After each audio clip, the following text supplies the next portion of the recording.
விவாதம் இல்லாமலே கொண்டு வரப்பட்ட 4 தொழிலாளர் சட்டங்கள் வெள்ளைக்காரங்களுக்கு போராடி பெற்ற உரிமைகளை அது பறித்து வருகிறது. வேலை நிறுத்த உரிமை, சங்கம் சேரும் உரிமை, 8 மணி நேர வேலை என்பதை 10 மணி நேரம் ஆக்கலாம், 12 மணி ஆக்கலாம் என்று மத்திய அரசு கொண்டு வந்திருக்கக்கூடிய அந்த சட்டம் என்பது தொழிலாளிகளை கொத்தடிமைகளாக மாற்றக்கூடிய மோசமான உருவாகி வருகிறது. அதை எதிர்த்து இன்று நாடு முழுவதும் உழைப்பாளி மக்கள் வலுவான பல போராட்டங்களை நடத்தி வருகிறார்கள். குறிப்பாக மத்திய அரசாங்கம், மோடி அரசாங்கம் அவர்கள் ஆண்டுக்கு 2 கோடி பேருக்கு வேலை தருவதாக வாக்குறுதி அளித்து ஆட்சிக்கு வந்தவங்க.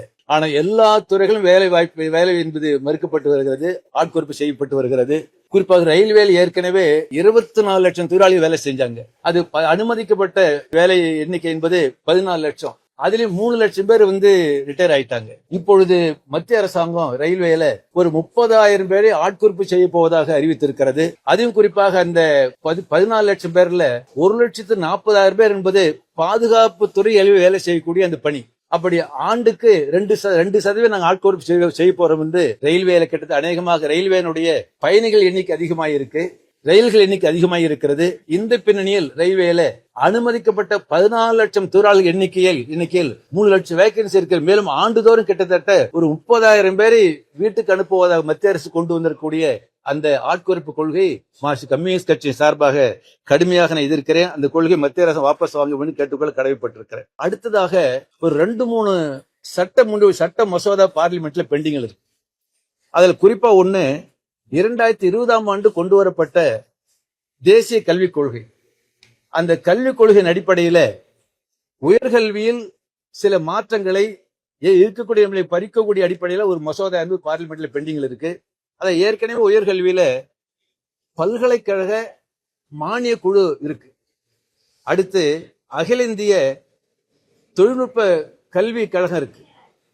அடுத்ததாக தேசிய ஆசிரியர் கல்வி கவுன்சில் இருக்கு. இப்ப மத்திய அரசாங்கம் கொண்டு வரக்கூடிய பெண்டிங் இருக்க அந்த மசோதா பொறுத்தவரையில யுஜிசி ரத்து செய்யப்படுகிறது, அகில இந்திய தொழில்நுட்ப கல்வி கவுன்சில் ரத்து செய்யப்படுகிறது. அதே உங்களுக்கு national council of teachers education, தேசிய ஆசிரியர் கல்வி கவுன்சில் அது ரத்து செய்யப்படுகிறது. அப்படி இருக்கக்கூடிய 3 நிறுவனங்களை ரத்து செஞ்சுட்டு மத்திய அரசாங்கம் என்ன கொண்டு வராங்க சொன்னா ஒரு உயர்கல்வி ஆணையத்தை அமைக்கிறாங்க. அந்த உயர்கல்வி ஆணையத்தை மத்திய அரசாங்கம் தான் நியமிக்கும். ஆனா யுஜிசில மாநில அரசுகளுக்கு பிரதிநிதித்துவம் உண்டு, ஏஐசிடி மாநில அரசு பிரதிநிதித்துவம் உண்டு. ஆனா மத்திய அரசாங்கம் கொண்டு வர இருக்கிற அந்த உயர்கல்வி ஆணையத்தை பொறுத்தவரையில் மத்திய அரசாங்கம் நியமிப்பாங்க. அந்த உயர்கல்வி ஆணையம் தான் உயர்கல்வி நிர்வாகம், பாடத்திட்டம், நிதி ஒதுக்கீடு எல்லாத்தையும் அவங்க தான் முடிவு பண்ணுவாங்க.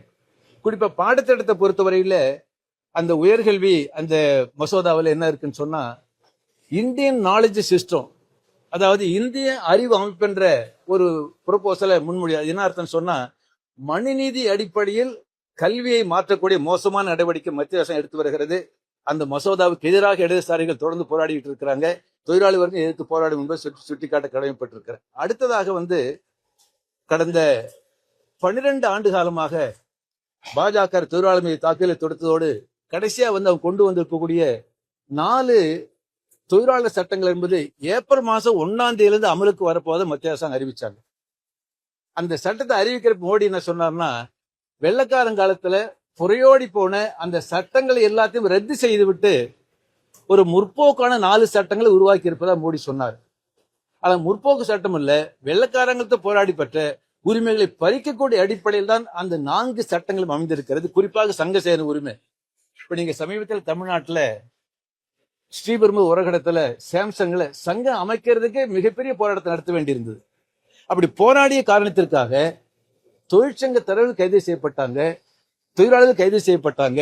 சிஐடியுடைய மாநில தலைவர் முத்துக்குமார் கைது செய்யப்பட்டு கடந்த ஏப்ரல் மாசம் 17 தேதி தான் ஜாமீன்ல வெளியில் வந்தார்.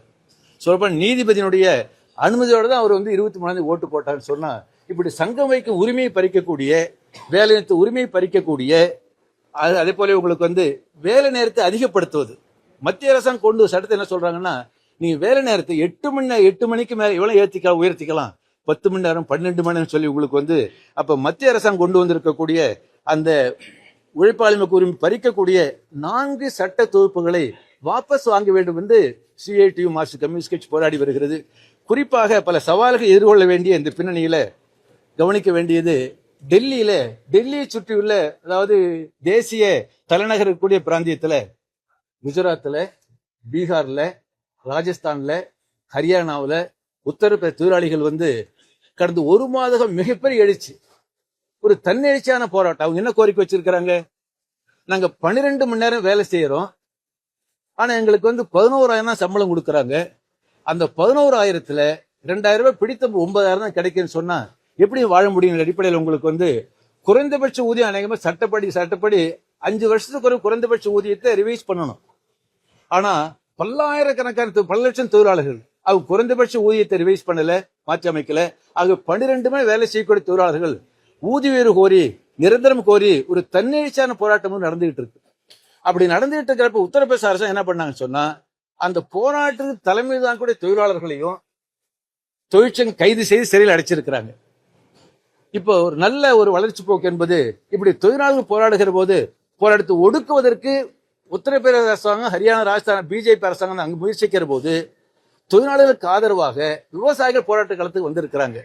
கடந்த சில தினங்களுக்கு முன்னதாக சம்யுக்த கிசான் மோர்ச்சா என்ற விவசாய சங்கங்களோ, சிஐடி உள்ளிட்ட அகில இந்திய தொழிற்சங்கங்கள் ஒன்று சேர்ந்து முடிவெடுத்து அந்த தொழிலாளர் போராட்டத்தை ஆதரிப்பது மட்டுமல்ல, எப்படி விவசாயம் 3 சட்டத்தை வாபஸ் வாங்க வேண்டும் என்று 2020 போராடி வெற்றி பெற்றார். அது போல உங்களுக்கு மத்திய அரசு கொண்டு வந்திருக்கக்கூடிய 4 சட்டங்களை வாபஸ் வாங்க வேண்டும் என்று விவசாயி சங்க தொழிற்சங்கம் ஒன்று கூடி டெல்லியில மகத்தான போராட்டத்தை ஆரம்பிக்க இருக்கிறாங்க. ஆகவே நாடு முழு உழைப்பாளி மக்களுடைய போராட்டத்தை ஆதரிப்பதோடு மக்களுடைய வாழ்வாதாரத்தை, உழைப்பாளி மக்கள் வாழ்வாதாரத்தை பாதுகாத்து போராடி வரக்கூடிய தொழிலாளர்களுக்கு மீண்டும் எங்களுடைய புரட்சிகர வாழ்த்தை தெரிவித்துக் கொண்டு நான் என்னுடைய விளக்குரையை தெரிவித்தேன்.